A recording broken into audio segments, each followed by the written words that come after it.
大家应该都有过手指被门夹到的经历吧？那酸爽简直了，严重的话指甲里面都会变成紫色，要好长一段时间才能恢复。但如果说夹住你手的是一块巨石，而且疼痛感是之前的几百上千倍，那该如何是好呢？曾经就有一名登山者遇到了类似的黑暗时刻。他的左手意外被巨石压住，整整5天都没能逃生。而最关键的是，周围没有一个人，也没有任何通讯设备。无奈之下，他做出了一个惊人的决定，那就是断臂自救。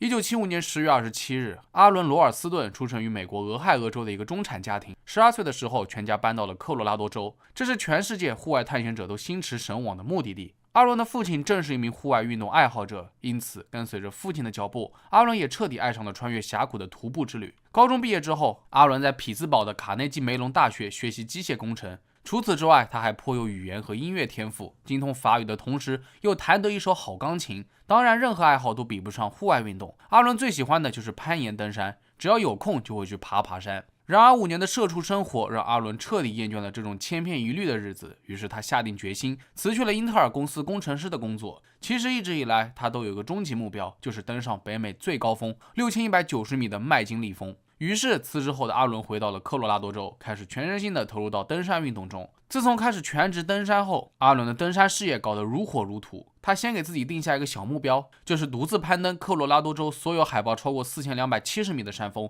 一共有59座。果然，凭借自己的努力，阿伦逐步征服了各大山峰，而且大部分都是他在冬季独自完成登顶的，过程非常艰难，也算是一大壮举了。但是阿伦的户外探险之旅也并非一帆风顺。2003年2月，他与2名伙伴在科罗拉多州雷索深峰滑雪，没想到遭遇了5级大雪崩，好在没有人受重伤。当时阿伦脖子以下都被埋进了雪里，后来是伙伴把他挖了出来。这次的遭遇让伙伴们心有余悸。其实当天在登山前就有发布过雪崩警告，只可惜他们一行人都没有注意到这一点。事故发生后，2名伙伴隔了很久都没有重新开始登山滑雪。但阿伦和他们不一样，他一心只想攀登高峰，继续孤身一人探索危险的地形。同年4月25日，雪崩事故过去才2个多月，阿伦又只身前往犹他州东南部探索峡谷地国家公园。这天晚上，他干脆睡在了车里，准备第二天一大早就前往蓝约翰峡谷探险。到了26日，这是一个阳光明媚的周六，阿伦没有犹豫，骑上山地车就出发了。周围风景极美，但地处偏僻，人迹罕至。大约骑行了24公里后，他终于来到了峡谷入口。而接下来，阿伦必须沿着又深又窄的通道走进峡谷。起初探险过程非常顺利，毕竟经验丰富，无论是攀登、跳跃，还是用绳索攀爬，这些对于他来说都不在话下。随后，他来到了整个峡谷最窄的地方，大概只有不到1米的宽度。而阿伦还在庆幸那里有一块巨大的悬垂岩石，他可以靠它上下移动。可没想到意外就此发生，本以为很稳定的巨石突然间松动并滑落了下来，一切发生的超级快。巨石脱落砸到了他的左手，最后卡在了阿伦的右臂和峡谷壁与巨石之间。要知道，巨石至少有360公斤重，阿伦所处的位置是在沙漠地表以下30米处，距离最近的道路也至少有32公里。而且这个地方前不着村后不着店的，只有他一个人。他不仅没有带手机，事先也没有告诉任何人自己的攀登计划，也就是说，他只能靠自己。其实最开始阿伦还不知道事情的严重性，但他在反复尝试了好几次之后，发现巨石竟然纹丝不动，他这才意识到自己遇到了大麻烦。很快，他强迫自己冷静下来。现在的他只有一个小背包，他清点了一下自己携带的东西：衣服、手表、地图、一升水、2个墨西哥卷饼、几块巧克力、一把多功能刀、耳机、摄像机以及攀登装备。最重要的是，阿伦出发前没有带任何能够发出求救信号的东西。起初他还寄希望于自己能够被路人发现，然后帮他打电话救援，但在这地方人烟稀少，一路过来他也没有遇到什么人。如果不是户外探险者，更不可能擅自走进峡谷。考虑到这些，他准备先慢慢消耗掉食物和水，另做打算。为了让手臂腾出空间，他开始尝试用刀刮开石头，但这一操作耗费了大量的时间和精力，也不见任何成效。而此时的手臂颜色越来越紫，血液循环严重不通畅。就这样，阿伦醒醒睡睡，已经过去了2天半时间了。他深知不能再继续浪费时间了，而且每次喝水间隔的时间也越来越短了，饮用水也要马上见底。阿伦只能滴一滴水到嘴唇，就马上拧好瓶盖。回想这一次攀登计划，阿伦有着说不出的悔恨。他每次徒步攀岩都会提前制定好详细的路线描述，但这次因为是简单的一日游，东西带的也不够全面，从头到尾都疏忽了，最终酿成了大祸。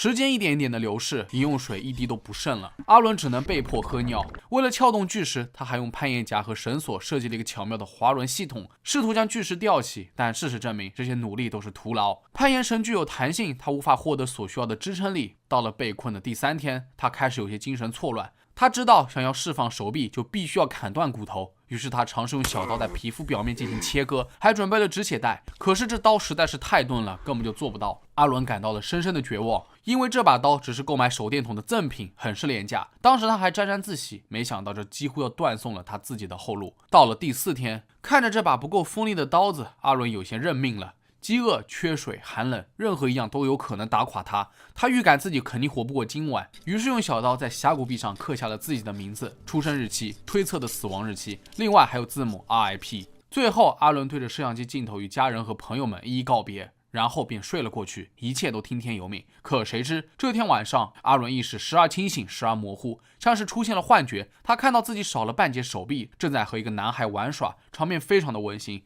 果然，醒来之后的阿伦立刻燃起了活下去的信心。他坚信这是上天在暗示自己，未来他将拥有幸福美满的家庭。这一次，他一定能够坚持到最后。凭借坚强的意志，阿伦决定再次尝试断臂自救。由于刀不够锋利，肯定是指望不上了。但他突然想到，也不是非得割掉骨头，他完全可以打断它呀。目标明确后，一切似乎都变得容易了。阿伦利用被困的手臂，狠心扭断了前面的桡骨和耻骨，然后他自制了止血带，切断了血液循环。最后，阿伦用那把钝刀一点一点地割开皮肤和肌肉，还设法用钳子割断了自己的肌腱。而这一过程持续了将近1个小时。虽然很痛苦，但好在功夫不负有心人。最终，阿伦成功地挣脱了束缚。此时此刻还不是松懈的时候。阿伦估算了一下，他估计得花10个小时才能去到医院救治。可这一路上，他随时都有可能因失血过多而死，所以他必须和时间赛跑，从被困的峡谷当中爬出来，赶紧用攀爬工具当做止血带，随后又用绳索从20米的悬崖上面下降，紧接着就是漫长的徒步。烈日炎炎，阿伦已经精疲力尽。这时候的他距离有汽车的道路大概还有13公里的距离，没有电话，没有水，他很有可能死在半路上。好在幸运之神的眷顾，在艰难徒步了9公里后，阿伦遇到了3名从荷兰来度假的游客，他们发现了这个奄奄一息的男人，赶紧把食物和水分享给他，然后又帮忙报了警。考虑到失血的问题，这3名游客也不敢停下，他们相互搀扶着阿伦继续前进。很快，天空当中传来了直升机的声音，是搜救队到了。所有人悬着的心才敢放下来。阿伦也喜极而泣。令人后怕的是，被送到医院后的阿伦已经失血了25%。根据医生估算，如果他早一点截掉手臂，那他被发现之前肯定已经失血而死。相反，如果阿伦一直犹犹豫豫，不敢截肢，那不出几天，他也肯定会死在峡谷中。这种处境简直是进退两难。好在阿伦在最关键的时间做出了最正确的决定。事后他坦言，其实录完告别视频的那一刻，自己心里油然而生一股依恋的感情，还是很舍不得的。所以阿伦觉得是家人和朋友的爱给了他断臂自救的勇气。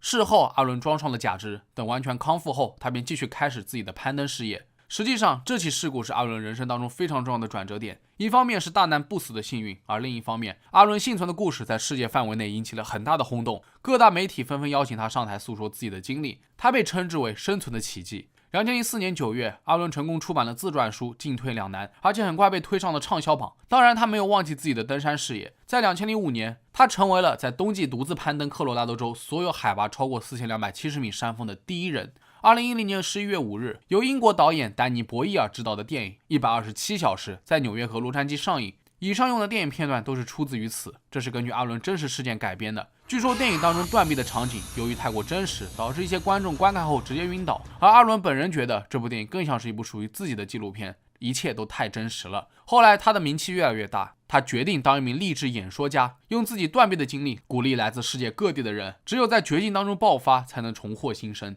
确实，在人生道路上，我们难免会碰到绝境，但有的时候真的是无路可走了吗？或许世界上没有真正的穷途末路，无论遇到什么困难，还是请大家都要坚定信念，勇敢地走下去。我相信越是这样，就能在困难当中逆袭，绝处逢生。那好了，本期视频到这就结束了。那如果觉得视频做得还不错的话，也别忘了点赞、收藏和关注。我是正正，咱们下期视频再见吧。如果有个人突然号召天下，说在某个地方藏了价值数百万美元的宝藏，谁先找到就归谁所有，你会去寻宝吗？这样一夜暴富的机会就摆在你面前，诱惑力实在太大了。但反过来想，奖金如此丰厚，不得竞争个头破血流吗？就在13年前，有一个老头宣布了自己藏了一个装满金子和珠宝的箱子，结果引得上万名寻宝者争先恐后的进入荒野。没想到的是，宝藏倒是没找到，换来的却是5人为此相继而送了命。有人批评这老头是个骗子，压根就没放什么宝藏，故意戏弄人。那么事实的真相究竟如何？宝藏到底有没有被找到呢？今天就让我们一起来看看这个现代寻宝活动。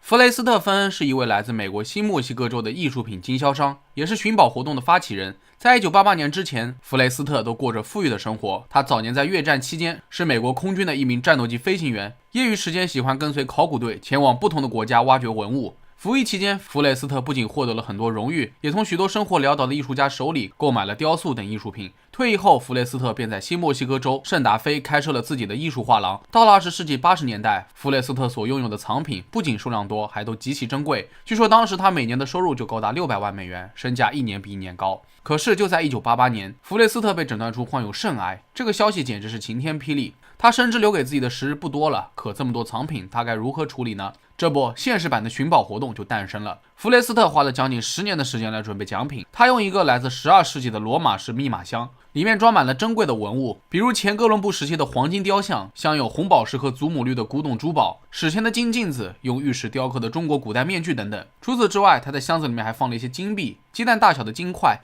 以及一个密封的小玻璃罐，里面装有弗雷斯特用极小字体写成了2万字自传。反正在这10年的时间里，弗雷斯特陆陆续续的往里面加塞东西，到最后宝箱竟然达到了18公斤重。其实弗雷斯特的原计划是与这些宝藏一同长眠于深山，可没想到22年过去了，癌症并没有真正收走他。而当时美国正面临经济大衰退，为了给大家一些希望，2010年弗雷斯特正式对外宣布自己在某处藏了价值数百万美元的宝藏，谁先找到就能够一夜暴富。与此同时，他还出版了一本书，名叫《追逐的刺激》。据他透露，里面有一首诗，暗藏了寻找宝藏的路线图，只要找到9条线索，就能找到此宝藏。那下面是诗的内容，想研究一下的朋友可以自行暂停一下。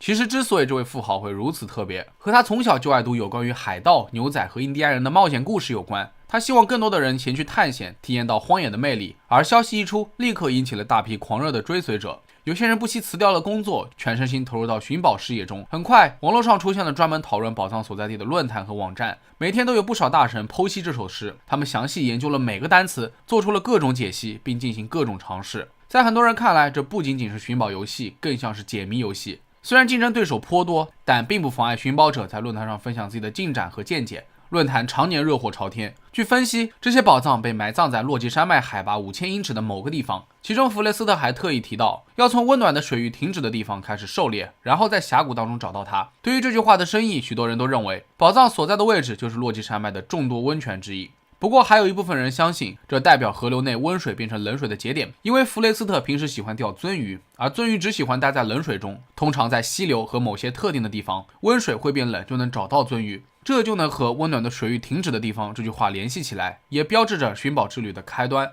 当然了，寻宝者各有各的看法，他们也因此踏上了不同的寻宝之旅。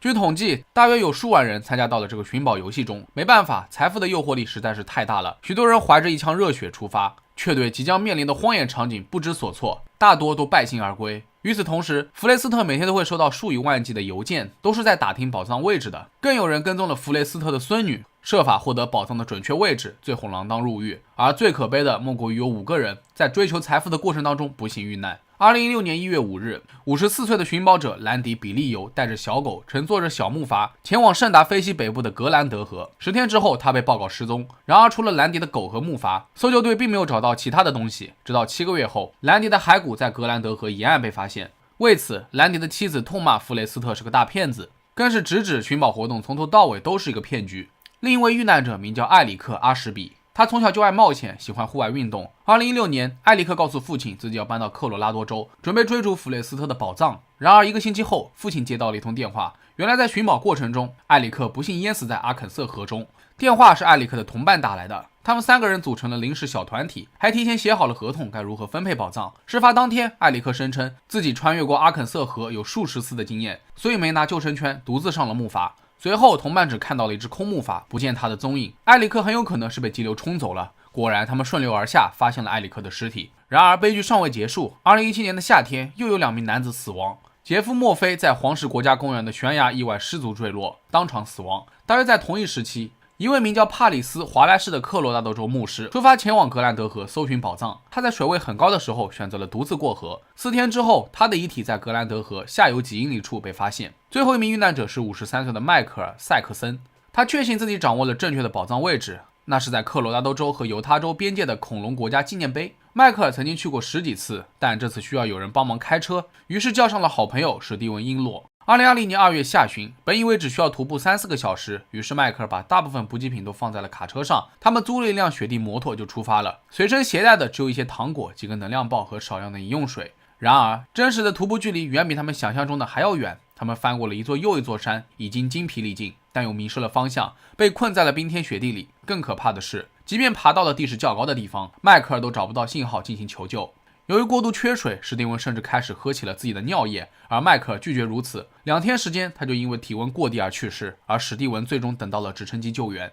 接二连三的意外死亡事故使得新墨西哥州当局再也坐不住了。警察局长要求弗雷斯特赶紧停止这场闹剧，但遭到了拒绝。弗雷斯特坚称宝藏没有放在危险地带，不需要大家挑战极限，况且任何户外活动都伴随着风险，这是每个寻宝者都该有的觉悟。其实每次意外发生的时候，弗雷斯特都很难过，他还参加过多次搜救行动。鉴于多起意外事故，弗雷斯特特地发布了一个声明，明确指出宝箱不在水下，不在格兰德河附近，不需要移动大石头或者极限攀岩，而且它也不在人造物体下。最重要的是，宝藏是弗雷斯特亲自放下的，这说明了这个地方是连一个带病老头都能够轻松达到的，所以不要想得过分复杂，谨慎行事。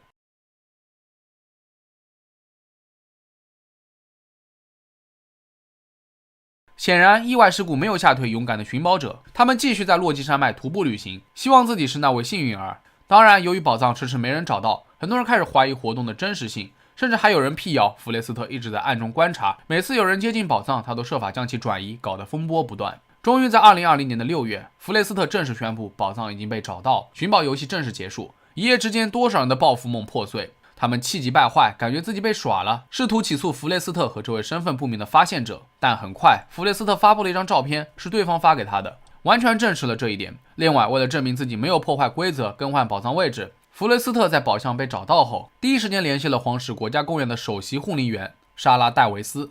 他告诉对方宝箱曾经的位置，询问这地方能容纳多少人流量。莎拉考虑再三，认为这地方不具备应对大客流的能力。为了不破坏自然风光，所有知情者都要继续保密。所以，即便寻宝游戏结束，弗雷斯特依然不能透露具体的位置。半年之后，发现宝藏的人主动曝光了自己的身份，他就是来自密歇根州的杰克·斯图夫，还是一名医学生。其实他直到2018年才知道有这场寻宝游戏，立刻就来了兴致。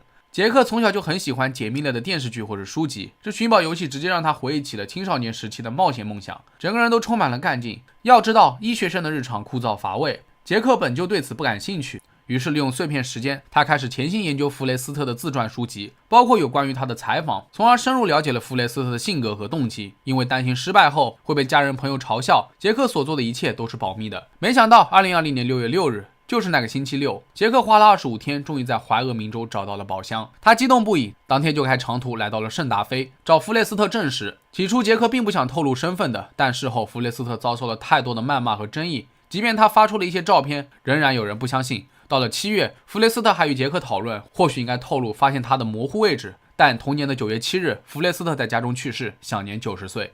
大约2周之后，杰克在网上发表了一篇文章，纪念弗雷斯特。他借此机会透露了许多发现宝藏的线索，但杰克始终没有说出具体位置，避免发生不必要的麻烦。另外，为了保护隐私，杰克只透露自己是个学生，还需要偿还学习贷款。当然，不管怎么解释，总有人会抱有怀疑。有人觉得杰克斯图夫的身份是伪造的，文章很有可能是弗雷斯特的孙子发布的，或者是弗雷斯特在生前早就写好的，就等着去世后公布于众。其实对于富人来说，这点东西还犯不着兜这么大圈子戏弄人。游戏总有个最后的赢家，还是要尊重规则。事实也证明了，莽撞不等于勇敢，实力加运气才能成功。在看了有关于弗雷斯特的采访后，我倒是觉得他本身就是个爱冒险的人，他希望利用财富带动更多的人去落基山脉寻宝。虽然胜利者只有1名，也有人因鲁莽付出了生命的代价，非常可惜。但在此过程中，大家无形中都能感悟到自然的魅力。确实，在动荡的世界里，经济会衰退，唯有大自然始终充满生机。我想，弗雷斯特也想借此经历，希望各位寻宝者都能够重新找回对生活的掌控，勇敢地实现梦想。那好了，本期视频到这就结束了。各位觉得这场寻宝游戏是否有意义呢？可以在评论区下方留言。如果觉得视频做还不错的话，也别忘了点赞、收藏和关注。我是郑郑，咱们下期视频再见吧。医生这个职业似乎自古以来都是受人尊敬的，因为人在不舒服的时候，第一时间都会求助医生，就算是没病，至少也能寻求安全感。可如果一个医生不止不给你治病，反而滥用职权，利用患者对自己的信任做一些丧尽天良的事情，那这个医生该有多么的恶心呢？在第一个故事开始之前，我想问一下大家有没有过牙科恐惧症？可以在弹幕里面举一个手。我记得小时候刚走进牙科诊所，就能听见呲呲呲的机械声，整个人都不太好了。根据世卫组织统计的数据，全世界有70%的人都有口腔疾病，但前往牙科诊所治疗的占比并不高。我想大部分人就是因为怕疼、嫌麻烦，或者是担心牙医的技术，怕被坑。但是各位知道一位牙医如果黑心起来可以到什么程度呢？你以为的高价治疗、高价器材，那都只是小儿科。这人为了利润，竟然可以在5年之内故意破坏患者数千颗好牙。话说到这里，各位的牙齿是不是又酸了一下？声明一下，本期视频并没有广告，但我相信看起来会比广告更加的难受。有蛀牙的小伙伴肯定都知道，如果牙齿蛀得特别严重，已经没有办法补救了，就必须要给牙齿装一个套子，那就是牙冠。而在此之前，医生必须要把牙齿磨小做根管治疗。如果单纯补牙的话，省时省力又省钱；而做牙冠的话，不仅要跑好几次医院，价格也翻了好几倍。所以老话常说，小洞不补，大洞吃苦。如果发现蛀牙，还是要尽早处理为好。但即使你有这觉悟，要是碰到类似于斯科特·查莫利这号的黑心医生，那就等着做牙冠吧，一点都没有商量的余地。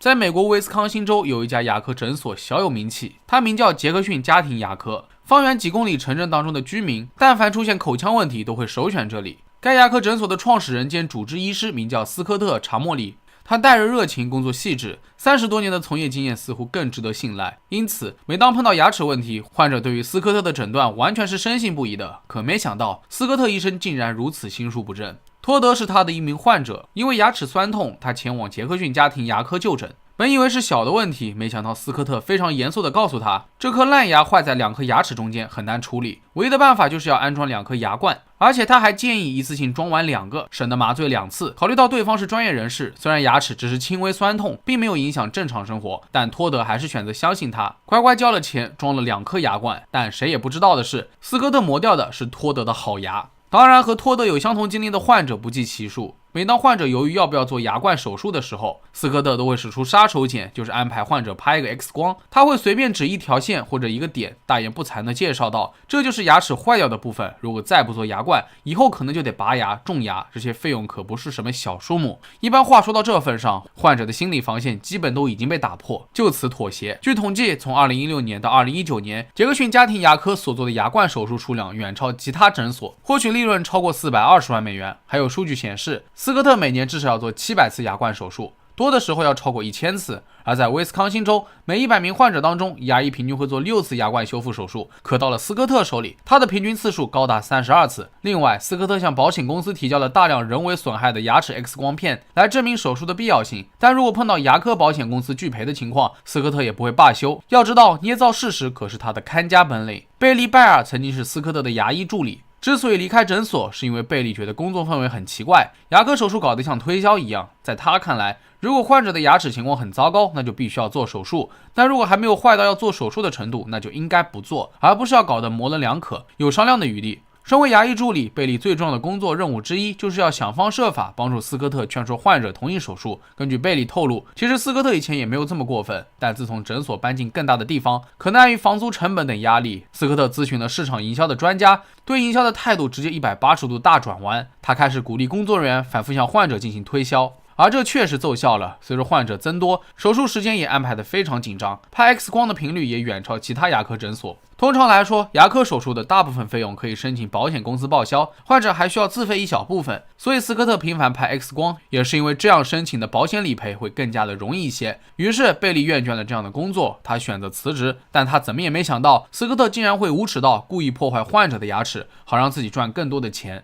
2019年，斯科特的行为终于被曝光，这是因为他把诊所卖给了另外一名牙医，对方翻阅了诊所过去的医疗资料，意外发现之前的牙冠手术多得离谱，而且很多医疗记录都明显造假。事情败露后，有将近100名患者联合起来起诉了斯科特，其中一些人自身境况并不好，还得依靠微薄的薪资来支付着完全不必要的支出，实在是令人心寒。而截止到2020年底，斯科特的银行账户里面有超过680万美元的资产，在威斯康星州和亚利桑那州都拥有好几处度假房产，而这些都是他通过不正当途径获取的。他故意损坏患者健康的牙齿，又从中收取了治疗费用，还把保险公司和患者耍得团团转。2021年2月，斯科特的牙科执照被吊销，他还被判犯有5项医疗保险欺诈罪和2项虚假陈述患者治疗的罪证，有可能面临最高20年的监禁。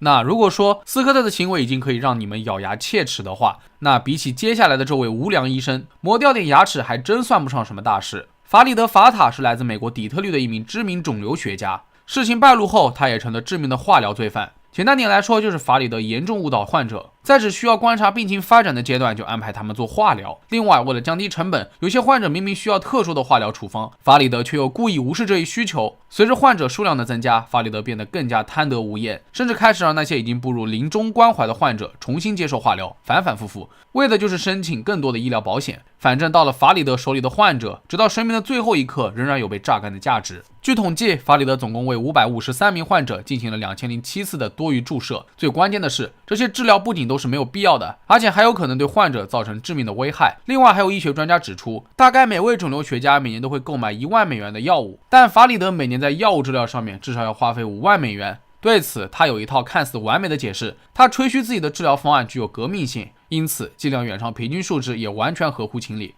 莫妮卡·弗拉格是其中的一名受害者，她被法里德诊断为多发性骨髓瘤，接着就是一系列的化疗方案，以及好几轮不必要的骨髓活检。可莫妮卡认认真真的接受了治疗，只感觉整个人身心疲惫。她曾经有过质疑，但法里德解释说道，癌症发现的及时已经是万幸，莫妮卡终身都要坚持化疗。考虑到法里德是业内备受尊敬的医生，所以他也就不再怀疑，把这一切都归咎于自己的疾病太过刁钻。好在莫妮卡遇到了后来揭露这一骗局的人，他的名字叫做乔治·卡拉德谢，是法里德手下的一名助手医师。起初不断有工作人员离开诊所，乔治觉得很不对劲。后来当他得知诊所的另外一名肿瘤学家竟然也要辞职，于是便向他打听起了实情，而对方说是自己与法里德的治疗理念背道而驰，暗示法里德对不需要化疗的患者强行安排化疗，这让他无法忍受。乔治大为震撼，也不敢轻易下结论。直到有一天，莫妮卡准备做第2次化疗前，在家不小心被行李箱绊倒，摔断了腿，于是紧急住进了医院。当时法里德不在医院，是乔治给莫妮卡看诊的。在认真看了莫妮卡的医疗表格后，乔治非常的诧异，他发现莫妮卡压根就没得癌症。想起之前离职的同事所言，乔治现在完全相信法里德私底下正在做一些肮脏的勾当。于是乔治提醒莫妮卡，她非常的健康，再也不要来法里德医生这里治疗了。而听到这一消息的莫妮卡欣喜若狂，多少个夜晚她担心的整晚都睡不着觉。现在事情有了反转，发现是虚惊一场，可她又开始心烦，第1次化疗是否会给身体带来不良反应，而且还有这么多的患者平白无故做了多余的化疗，该有多么的痛苦。如果不是亲眼所见，乔治可能仍然无法相信，他所工作的地方可是密歇根州最大的私人癌症诊所，创始人法里德的背景在业内也是首屈一指的，许多疑难杂症的患者都会介绍到他这边。凭借知名度，法里德每年接受的癌症患者不计其数，大家都是慕名而来。仔细回想，乔治很少听说过有患者抱怨药物产生了不良反应，或者质疑医生的诊断。不过后来他才知道，任何对治疗方案提出质疑的患者都没有好果子吃，因为法里德会对患者 PUA， 让他们确信如果没有他的话，患者早就一命呜呼了。自从丑闻曝光后，法里德被告上了法庭。